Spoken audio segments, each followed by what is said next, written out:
এই দেখো কি অবস্থা, পুরো ভেঙে গেছে ফুলটা, এখান থেকে পুরো ভেঙে গেছে।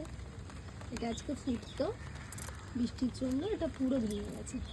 এই জন্যই আমি গ্লাস ঢুকিয়ে দিই, প্লাস্টিক ঢুকিয়ে দিই, যাতে বৃষ্টির জলটা না পড়ে।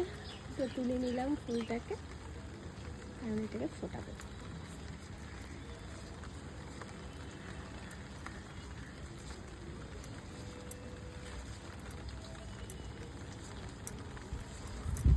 বাহ, কি সুন্দর, কি সুন্দর,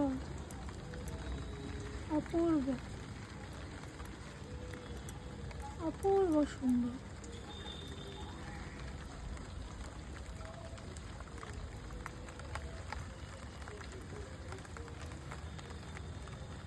কেমন লাগছে? দারুণ সুন্দর।